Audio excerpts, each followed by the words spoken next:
기사님이 여기 왜? 오래 기다렸어? Halo guys, welcome back to my YouTube channel.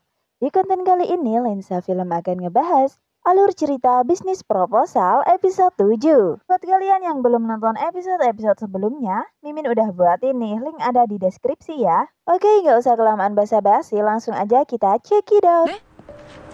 지금 뭐 하는 겁니까? 이럴 때가 아닙니다, 시나리 씨. Sebelumnya, di akhir episode 6 kemarin, Shinhari sangat terkejut mendengar Kang Taimu memanggil nama aslinya, yaitu Shinhari.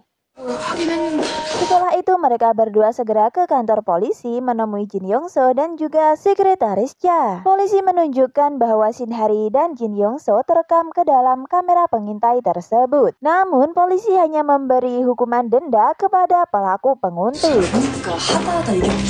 Nah, atas perbuatan penguntit tersebut, Kang Taimu dan juga sekretaris Cha begitu murka nih guys. Akhirnya Kang Taimu pun turun tangan. Kang Taimu menyuruh sekretaris Cha untuk mengurus semuanya. Dan pada akhirnya, Kang Taimu dapat memberi pelajaran kepada penguntit tersebut. Entah apa yang terjadi, mereka berdua sangat murka atas kejadian tersebut. Sepertinya cemburu ya guys. Oke, selanjutnya sepertinya Shinhari sudah mulai menyadari mengapa akhir-akhir ini Kang Taimu seakan-akan menyiksa dirinya. Serta mulai kapan Kang Taimu mengetahui identitas aslinya. 잘했어. 아니, Karena identitasnya telah terbongkar, saat di kantor, Shinhari sangat takut nih untuk berpapasan dengan Kang Taimu. 싫으니까요. 저런 Saat melihat Kang Taimu dari kejauhan, Shinhari pun langsung berlari dan bersembunyi. Kang Taimu yang menyadarinya, bergegas untuk mencari keberadaan Shinhari. Setelah itu dia berusaha untuk menghubungi Shinhari dan mengajaknya bertemu saat pulang kerja nanti. 네? 시나리 씨 뭐라고요? 못 들었어. Sebelum bertemu dengan Shinhari, Kang Taimu bersiap-siap nih bersama dengan sekretaris Cha. Di situ Kang Taimu berkata bahwa sebenarnya dia menyukai Shinhari dan akan menyatakan perasaannya saat pulang kerja nanti. Di situ sekretaris Cha menyuruh Kang Taimu untuk tidak tergesa-gesa menyatakan perasaannya. Namun karena Kang Taimu terlalu pede, Kang Taimu akan tetap menyatakan perasaannya kepada Shinhari. Dia bahkan sudah membeli sebuah kalung yang akan diberikan kepada Shinhari. Di restoran pun Kang Taimu sudah mempersiapkan kejutan kepada Shinhari. Bahkan Kang Taimu sempat berlatih dulu nih. 네.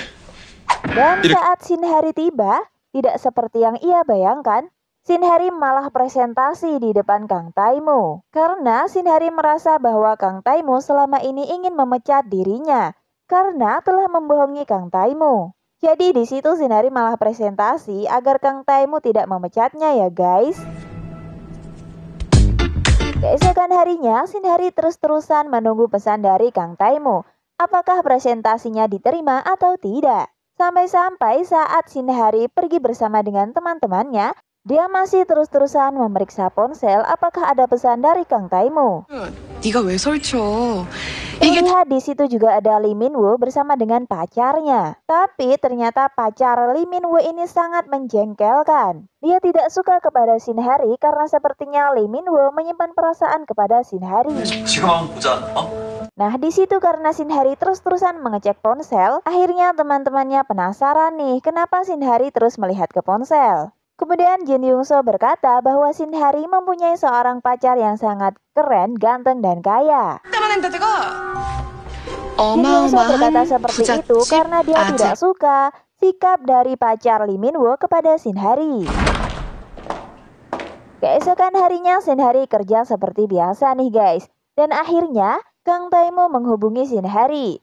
Dia menyuruh Shinhari untuk datang ke ruangannya. Di situ Kang Taimu berpura-pura untuk menerima Shinhari kembali bekerja, padahal Kang Taimu tidak ada niatan untuk memecat Shinhari. Namun Kang Taimu meminta Shinhari untuk bekerja lembur dengannya saat pulang kerja nanti. Ini adalah sebuah alibi ya guys, agar Kang Taimu bisa berduaan dengan Shinhari.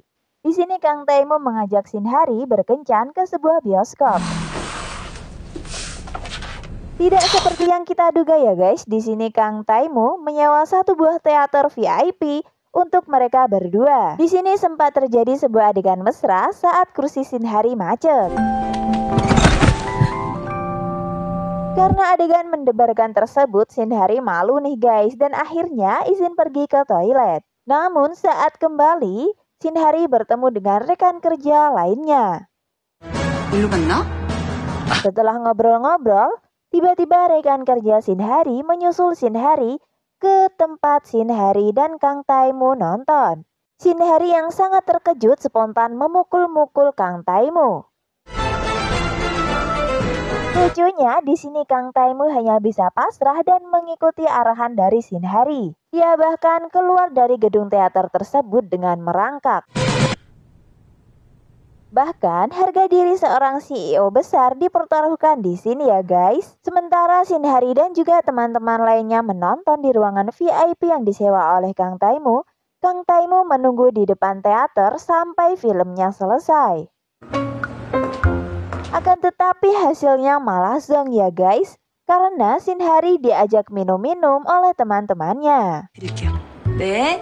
Sementara itu, hubungan Jin Yong-so dan juga sekretarisnya sepertinya mulai membaik. Mereka berdua terlihat minum bersama, bahkan sampai melakukan adegan tidak terduga. Saat mabuk berat, Jin Yong-so tidak sengaja mencium sekretarisnya.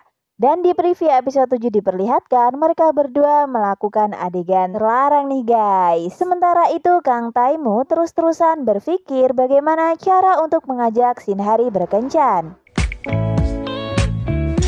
Dia juga terlihat gelisah karena merindukan Shinhari dan ingin menghubunginya. Namun Kang Tae-mu malu dan tidak punya alasan untuk menghubungi Shinhari. Akhirnya Kang Tae-mu stalker Instagram Shinhari nih guys. Melihat postingan-postingan Shinhari, Kang Tae-mu terus-terusan tersenyum. Bahkan Kang Tae-mu mengabaikan orang-orang saat sedang rapat dan fokus kepada postingan-postingan Instagram Shinhari. Kemudian di situ Kang Tae-mu melihat salah satu postingan Shinhari yang menunjukkan bahwa dia sangat ingin pergi ke suatu pantai. Akhirnya pada akhir pekan Kang Tae-mu mengajak Shinhari untuk pergi dinas, meninjau langsung beberapa kuliner yang ada di beberapa daerah. Sebenarnya Shinhari diajak liburan bersama dengan teman-temannya ya guys kemarin, akan tetapi karena hal ini Shinhari pun tidak bisa mengikutinya. Beberapa saat kemudian, akhir pekan pun tiba. Shinhari telah bersiap-siap untuk berangkat. Dan dia sangat terkejut melihat ketampanan dari Kang Tae-mu saat menggunakan pakaian yang tidak formal. 괜찮은데. Di situ Kang Tae-mu sempat melakukan hal yang romantis ya guys. Namun keromantisannya itu hilang saat Shinhari ternyata mengambil alih kemudi. Dan mereka berdua pun akhirnya berangkat bersama dalam kecepatan penuh. Setibanya di lokasi pertama, ternyata mereka sudah kehabisan nih guys. Dan akhirnya Kang Tae-mu pun berinisiatif untuk mengajak Shinhari ke pantai dan memakan hamburger. Nah, di sini Kang Tae-mu benar-benar terlihat romantis ya guys. Dan akhirnya Shinhari pun menceritakan beberapa kisah masa lalunya dan keinginan pribadinya kepada Kang Tae-mu. Singkat cerita, mereka pun selesai menikmati hamburger dan pemandangan pantai. Setelah itu mereka bergegas pulang. Saat di perjalanan, tiba-tiba hujan pun datang. Dapat kita ketahui ya guys, kalau Kang Tae-mu sangat fobia dengan hujan. Karenanya, trauma mendalam yang dialami Kang Tae-mu membuatnya tidak bisa mengendalikan diri. Dan saat itu juga Kang Tae-mu menyuruh Shinhari untuk keluar dari mobil dan kembali ke Seoul sendirian, padahal cuaca sedang hujan. Ternyata nih guys, alasan Kang Tae-mu sangat membenci hujan karena pada saat masa kecilnya terjadi kecelakaan ayah dan ibunya di saat hujan-hujan. Dan mulai saat kejadian tersebut hingga sekarang, Kang Tae-mu sangat trauma dengan hujan. Di sisi lain ada Shinhari yang sangat kebingungan memikirkan cara bagaimana dia bisa kembali ke Seoul karena baterai ponselnya juga sudah habis. Selain itu juga Shinhari ngomel-ngomel kenapa Kang Tae-mu melakukan ini kepada dirinya. Kemudian saat hujan sudah reda, Shinhari menemukan sebuah terminal. Akhirnya di situ Shinhari bisa mengisi baterai ponselnya dan mengeringkan diri. Sementara itu, Kang Tae-mu sudah mulai sadar dan bisa mengendalikan dirinya lagi. Kang Tae-mu langsung bergegas untuk mencari keberadaan Shinhari. Lalu saat Shinhari sudah mengeringkan diri, Dia mengambil ponselnya. Dan saat itu tiba-tiba ada yang memanggil. Ternyata teman-temannya lah yang memanggil.